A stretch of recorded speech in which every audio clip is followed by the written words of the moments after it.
You're listening to the Journey Podcast. Ready to embark on a journey into the ancient realms of healing wisdom, where shamanic practices unlock the door to profound transformation? Find out more in today's episode. This episode contains adult subject matter, and some listeners may be triggered by this content. Listener discretion is advised. Hi, I'm Petra Brunbauer, and with decades of experience with sadness, pain, anxiety, and stress, I finally figured out how to leave all that behind.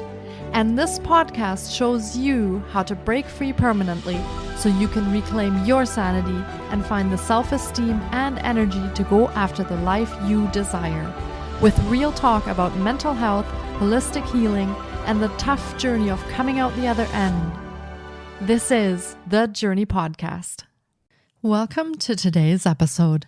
In this episode, we embark on a journey into the world of shamanic healing, exploring its ancient practices and how they can be applied to modern lives for deep emotional and spiritual healing. Our discussion uncovers the essence of shamanism, focusing on its holistic approach to connecting with nature, spirit, and the inner self. We share how these practices can offer powerful pathways to transformation, helping us heal past wounds and realign with our true purpose. IssaMary Blanco has been on the shamanic path with over 10 years of plant medicine experience, trained under the Shipibo and Inca Q'ero shamanic lineages, and apprenticed under maestro shamans and the spirits of master plants directly. She is also trained and initiated by a Hawaiian kahuna, Hailaulani, as a Ho'oponopono forgiveness practitioner. IssaMary combines her expertise as a counseling therapist with those of an energy healer, an Usui Reiki master, Lighterian Reiki master, and quantum healing master to safely guide her clients on their journey of self-love, compassion, and connection. She creates a safe space for letting go of anything holding her clients back and breaking free from the patterns and limitations that keep them from unlocking their full potential and endless possibilities. Let's meet IssaMary Blanco.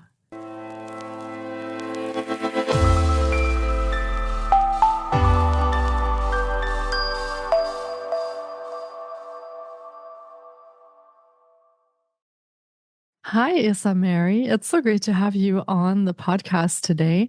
I've been looking forward to getting to chat with you because shamanic healing is such a profound and interesting topic for our conversation today. Welcome to the podcast. Oh, thank you. Thank you. Thank you. Thank you so much for having me. And thank you to everyone for tuning in and dedicating some time to listen and learn a little bit more about what shamanism can do for their lives. Yeah, absolutely. And I think this is the very first time that we're actually talking about shamanism on the podcast. I'm very excited to find out more. And for starters, do you want to share a little bit about yourself and your story, kind of where you've come from and how you've come to work with shamanism today? Such an interesting part of your life. Yeah, of course. So I was born in Venezuela, raised between Mexico and Venezuela.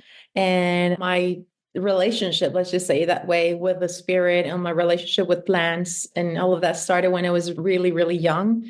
My first trip to the Amazon was when I was about 8 years old.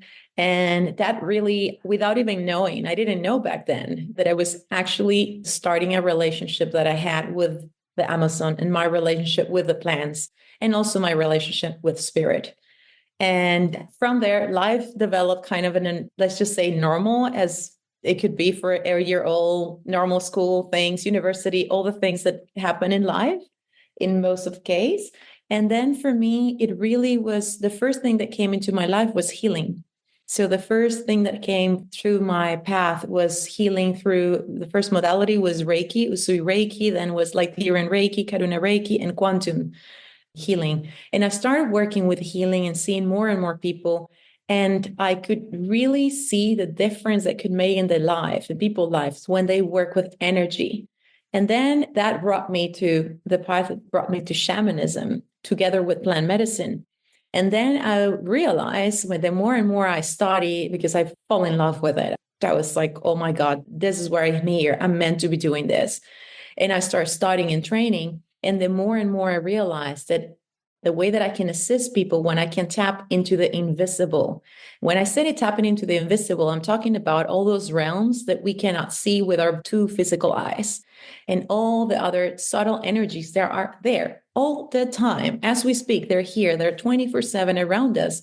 But most of us, or most of people, they're not aware of it because they cannot feel it or see them. And with shamanism, we are able to see that. And we're not only able to see it, but to go into those realms, into those other, well, if you want to call it the realities or other, actually realms. There's a whole other world out there that we cannot see. And it's as we speak there, but you cannot see it. And then you bring all that together and it address things and address people and challenges in life in general in a total different way, because you're addressing the whole, not just the body and the spirit and the emotionals and everything. You're really addressing all. And that's how I came up to bring all together, learning and traveling to many countries, teaching with different teachers and maestros. And it became my passion. And I would say also it became my mission, because it's really a mission. That's how it feels. It's bigger than me. Yeah. Wow. Thank you for sharing that journey with us. And what a journey that has been. And I'm kind of thinking, if you're bringing shamanism into your work and working with the invisible, as you said, what kind of changes do you find that makes? I mean, generally, we see a practitioner, they might give us some concoctions of plant medicine or something that we can physically maybe take, or some exercises to do. And you're talking about the energetic field now and working on an energetic level. So, how does that change the results that people get? How does that change the results that you got? How did that change your life when you started working on that basis? Yeah. So with shamanism, there is so many things that we can address, like literally so many different things. The spectrum is huge.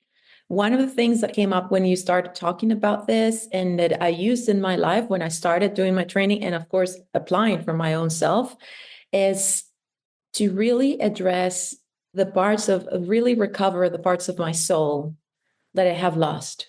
Because when we go through trauma, what happens is your soul shattered. It's almost like if you can imagine a piece of glass that broke, you pick some pieces, but some pieces remain there and you keep moving on with your life. But there's a piece of your soul that stayed there. So with shamanism, what we can do is retrieve those pieces, those shattered pieces of your soul back to you, because your soul is meant to be whole. We can do that. And I have done that with my life. And not only that, we can tap into different timelines, aka different lifetimes. People, most of the times you're conscious and you remember things that happen in this lifetime. But often, or perhaps sometimes, happen that things are manifesting in your reality, in this reality that we are in this moment, and you don't understand, where is this coming from? I don't know, where is this coming from? I don't understand that. I don't remember this. It might be that it's something that you're carrying from a different past life. And of course, you're not able to address it because you don't remember it. And with shamanism, we can go back, or I go back to that time. And then we bring the healing and we work in that timeline, in that past life. So we can bring healing that. So it really creates ripples that affect and address you now, today. And that is just two of the multiple things that we can do with shamanism that I have done in my own personal life, really healing my past lives and really collecting all the shattered pieces of my soul, because my soul has been in the past broken in multiple different ways. So it was to me to bring those again with compassion and love, bring them back to me. Wow, that is fascinating. And to think that we can work like that and that we can bring healing into our lives in that manner. Now, I'm curious. So, if someone works with you and you decide to work with them with the shamanism, what does a session like that look like? What can people expect when they're working with you like that? Just to give our listeners a bit of an idea, is this along the lines of hypnosis, or are we working in a completely different manner? So, what does that look like? Yeah, of course.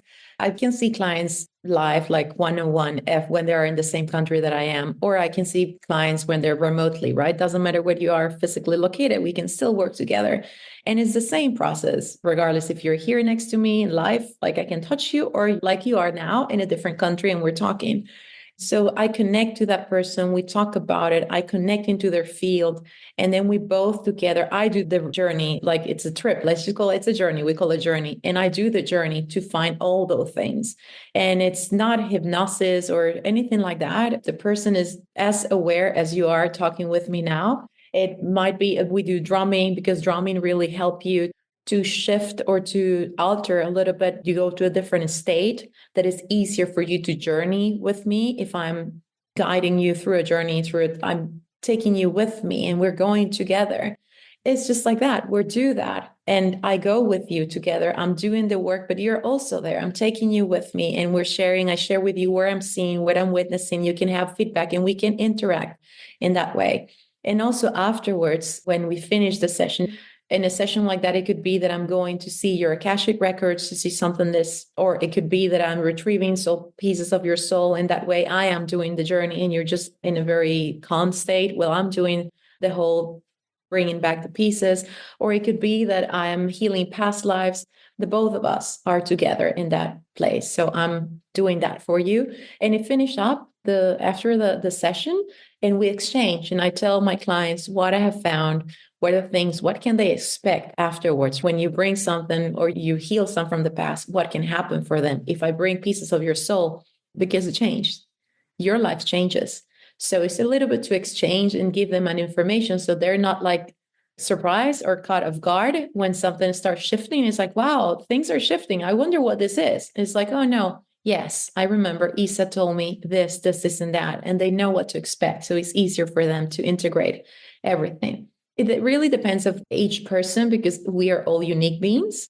But in general, if I would have to put the most general or common sessions, that's how it would work. Wow. That sounds really interesting to journey together and kind of have these experiences. And what happens after? Because I know that you also work with forgiveness therapy. So if you've taken these journeys or you've retrieved pieces and you've started that healing process for your clients, where do they go after that session? Do you continue working with them on any of the parts of forgiveness, or how does all of that tie together when you're working? Yeah, I mean, people can continue to work with me if they wish to do so, or if they feel complete, they don't have to. You can have session with me, and then after that, you really feel complete and you feel that you acquired and you got everything you needed, and then that's it. That was done, and that's completion is accomplished. We're happy with that. Or it could be that people want to work deeply or on a deeper level with me, especially we brought the pieces, but there still are not, or that we heal the past, but they're still feeling a little bit of reminiscent, a little bit of something still going on, especially in the part of forgiveness. Because forgiveness is not, most of the times, people think that forgiveness is about the other.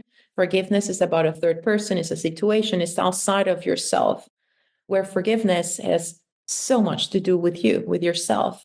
So it's really working with you, not working with the other, but working with yourself.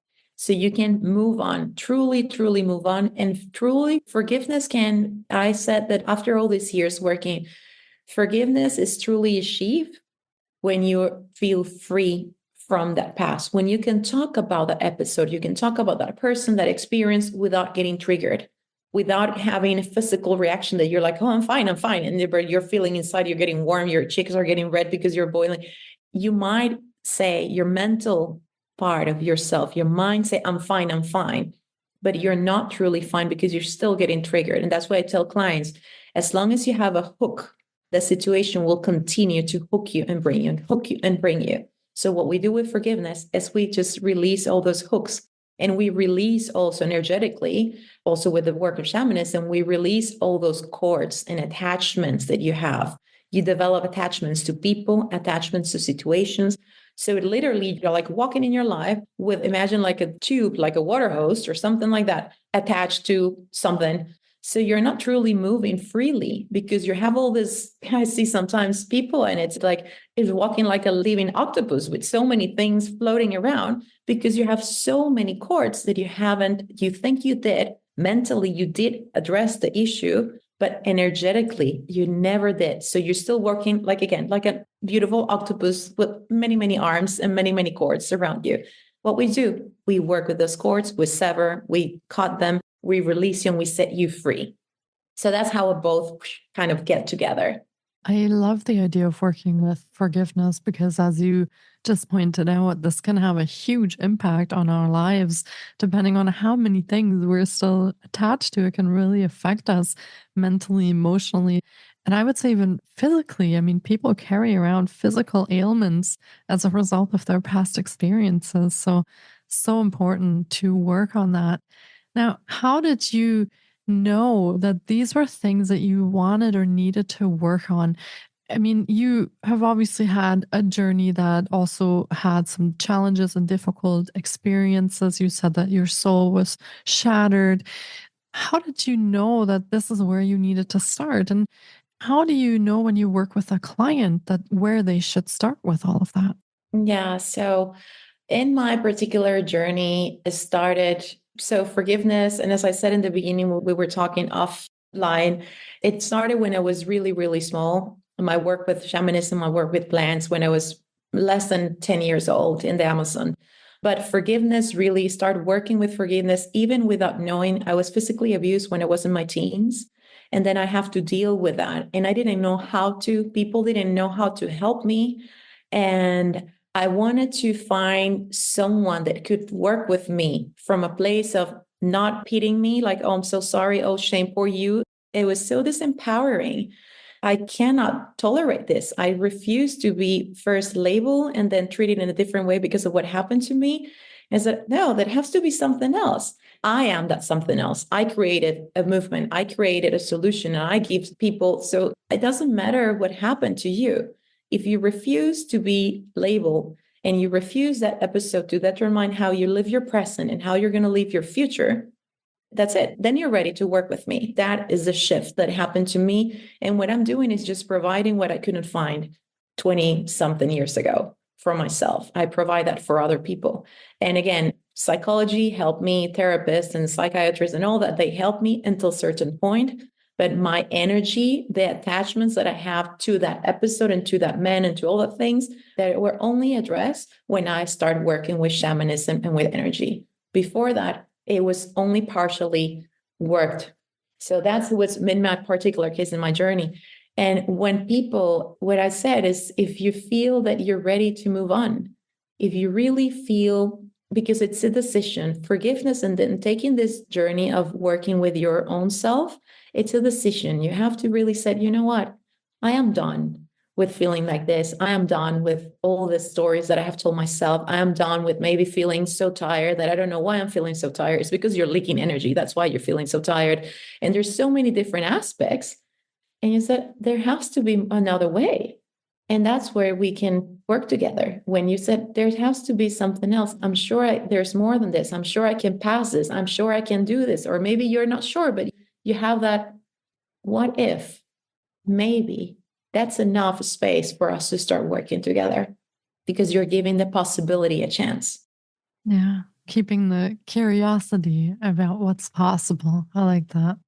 Now, when you work with people on a journey, for example, or you journey with them, many people have experienced quite traumatic events and situations like yourself.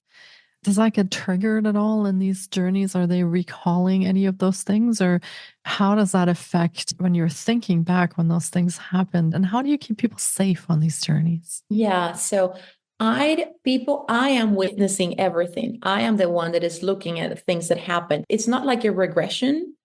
It's not like that they take you back to that episode and you're feeling again everything. You're not feeling it. It's almost like I see the things and I collect the things for you. You're with me, but you don't have to relieve it through. You don't have to feel it again. You don't have to do that. I'll go there. I'll witness the things and I don't get triggered by it because I was not the main character in the situation. I see it, I witness it, and I take the things without getting involved in it. People, it's not like that. It really doesn't work like a regression. You're with me, but I am taking everything. I'm witnessing, I'm taking, I'm collecting, and your spirit, and your spirit is with me, but your body is here laying, or is in your house, or whatever you are physically located, laying there in a meditative state, relaxing. And really, I'm not telling, and I'm not bringing all this up to you. I do that part for you. And then I can share with you. I can share with the client what I encounter. If they want me, that's another thing. I ask if they want me to share. Sometimes the client said, I don't want to know. I don't want to know what you found. Just let me know it is done. I said, it's done. I'm fine with that. I don't care. And that's also okay. I don't have to share. You have free will. If you want me to share, I will. And if not, what it matters is that it got done. The work that you wanted to have, it's done. And then that's it. So it can be either way. Oh, I could see how this could be a very nice way to explore healing for people that have experienced traumas and they don't want to keep talking about it in talk therapy, for example, right? So, this could be a very nice way to start exploring a healing journey without getting re triggered when you're working on that. So, that sounds really wonderful. And for you, who's witnessing all of this, so you said you don't get triggered because you were not emotionally attached to this. So, what is that like for you to witness these things and to know that has happened? Does that affect you in any kind of way? No, one of the beautiful things when we work with energy and also with shamanism, when we do shadow work, it's called, you realize that all those pieces, especially the darker ones, is just pieces that are missing light. They're pieces of yourself, pieces of you that you have rejected and neglected so much. They're just craving, screaming for being seen, screaming for being accepted, for being loved. If I go there with a compassionate heart and full of love and compassion, and there's nothing stronger than love. I know that this sounds like a cliche, but really, there is nothing stronger than unconditional love. I'm going with that shield. It's with me. I understand and I offer that love and compassion to that moment, to that person, to everything, to that moment. Yeah, I like how you put that, that the darker pieces, it just hasn't been light shown on it yet. So it is very interesting because oftentimes those are the pieces about ourselves that we reject or we try to hide them or put them away, pack them down somewhere where we don't have to deal with them. So, is there something to be said how forgiveness can then also help shine light on many of those things that we're trying to pack away to help heal those? Yeah, I always tell, and I would tell everyone to remind themselves that to expect your current self, and you are someone today because of all the knowledge, the wisdom, the lessons that you have acquired in the past years. To expect a past version of yourself to behave in the way that you do today is not fair, because at that moment you did, and that really to remind yourself, you did the best you could with the tools you had in that moment in life. I did the best I could.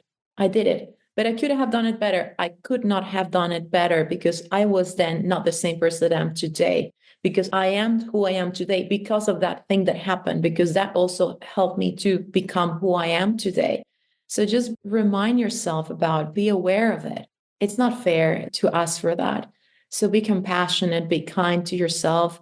Like a big piece is that just remind yourself, as humans, we can be extremely, especially when we're talking about ourselves, we hide the bar so high when it's for ourselves, not for others. We might not be as critical, but for ourselves, we're very, very self-critical. And we put ourselves sometimes to a level that it's really hard to achieve and it's really hard to get there. So just cut yourself a little bit of slack and remind yourself, you know what? I have done all of this. I did the best I could.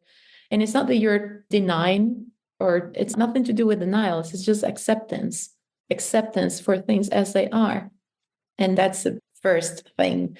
And then to work with forgiveness is to really, one of the things that the deepest part of forgiveness, and it's also the most beautiful and rewarding, but the hardest to tap into it. And that's what forgiveness is, a journey. It's not a one-time fix that, oh, in one session you're done. You find the gold. You find the gold. What do you mean when you find gold? It's when you find the gift inside the struggle, when you realize that that episode, that circumstance, that event in your life, actually, as difficult, incredibly painful that it might be, it brought you some things, some gifts. And that's tricky at the beginning. When I tell the clients, they're like, no, there is nothing good. And I can apply it with myself to give my client examples. And I'm very open with the fact that I was physically abused. I'm not ashamed of it. Actually, it made me who I am. And because of that, I'm today, this is one of the things that I do for a living, helping other people. For starters, that's a positive thing. To be very careful. I'm not condemning what happened. I'm not saying that what happened was okay or was good. By no means that was good, but was that okay? It was not. But I'm choosing to see the other side of the coin, not only focusing on that traumatic episode of my life, but to see all the positive changes. It made me more resilient. It brought me to the path of healing, to the path of forgiveness, so I could work as I work today. I can connect with people from my heart, because it's not only I know for a fact because all the trainings and the studies and I have done in the books and the school and the university, but from my heart, because I have felt deep, excruciating pain. So I can connect from my heart with you.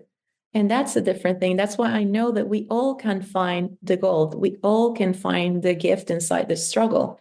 It's a choice. And that's the work that I facilitate to people, like finding where is that gold?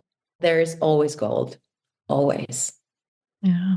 Thank you for explaining that. And I do love the idea that finding that goal doesn't mean that we are okay with what happened or that we say that that was a good thing that happened, but we are choosing to let ourselves heal and move forward for our benefit so that we can be more whole and we can be more joyful, more healthy, and not suffer from, they're almost like chains from the past that are holding us down and tying us to people and events. And if we manage to free ourselves from that, it's good for ourselves, right? Absolutely. Yeah. And you tap into something really, really important that we haven't mentioned so far, and is that part of freedom and liberation, but it's also the part of claiming back your power.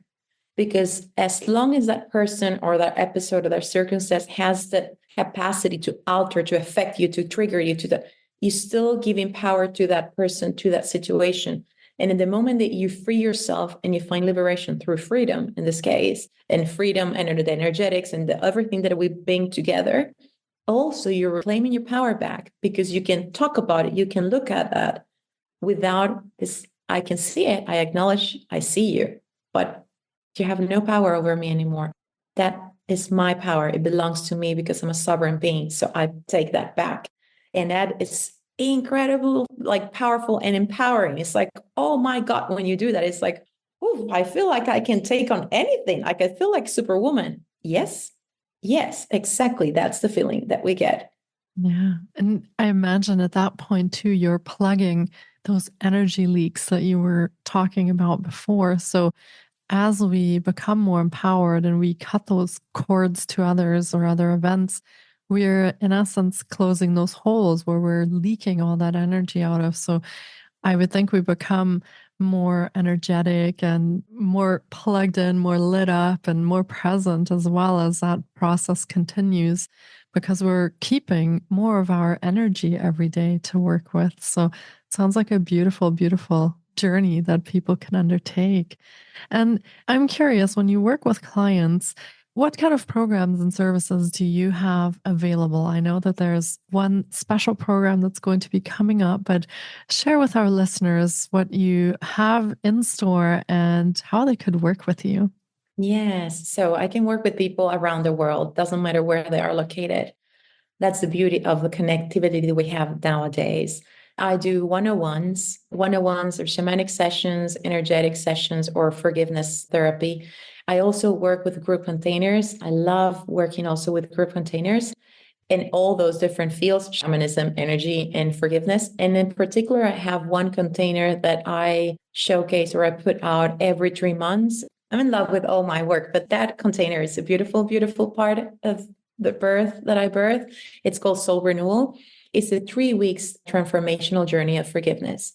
And it's to tap into all the things that we have talked about today, really with forgiveness of we bring in together in that container shamanism, energy, and mindset. I was saying we're multifaceted beings. We have to address all the parts. It's not only the mind, and it's the shift in the mind. It works beautiful, but it's not a long-lasting result. When you address the mind, but you also address the emotional part, and you also address the spiritual and your energetic field, it's a total different ball game. Absolutely. And that's what we do with Soul Renewal. Those 3 weeks is a hands-on container with me. And it's a beautiful, beautiful mix of shamanism, energy, and mindset.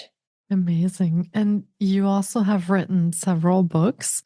So, how can our listeners find those books and what are they about? Yeah, I have written several books so far. So my first book was about natural remedies. My first book is in Spanish. In Spanish, it is my mother tongue. So my first book is about natural remedies and how to apply natural remedies when you're pregnant, because when you're pregnant, it's really hard. You're not allowed to take pretty much anything. And I wrote it for my own experience when I was pregnant with my first son. It's about natural remedies. And then I have another books that are on boundaries, healthy boundaries, how to establish boundaries, what are boundaries, how we work with them. I have a book for adults and also a book for kids. It's Bailey and the Abyss of a Line. It's for kids. I have books too. And I also have a book on forgiveness. So all of my books are available on, I don't know if I can say it, like they are available on Amazon and different, also in Barnes and Nobles and different retailers, but you can find them on Amazon. All of them are there. Perfect. And we will be linking to all of IssaMary's offerings in the show notes as well. So be sure to check there on how you can work with her if you'd like to join her program Soul Renewal when it comes up next, or you'd like to purchase her books and see what she's written about. We'll put the links for you in the show notes and you can find it all there. Well, this has been another incredible episode. And I really hope our listeners have enjoyed our journey into shamanic healing as much as I have. What a treat to speak with you today. And thank you so much for bringing all your wisdom to our show today and having our listeners partake in what happens when we do undertake a shamanic journey. How interesting. Thank you so much, IssaMary, for coming on today and talking to us. Oh, thank you so much again for having me, for the invitation. And thank you to everyone that tuned in this moment and will ever tune into this episode. Thank you, thank you, thank you for listening. Yeah, and keep doing this amazing work that you do and Thank you. bringing light to people's lives and helping them heal all of their experiences and cutting their cords, which is so important. So, Yeah, very important. yeah. Thank you again. Yeah, thank you and take care. You too.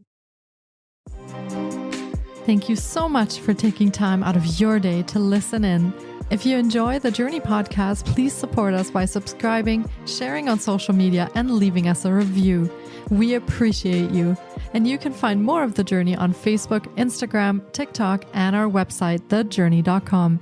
Sending you love and courage, and see you next time.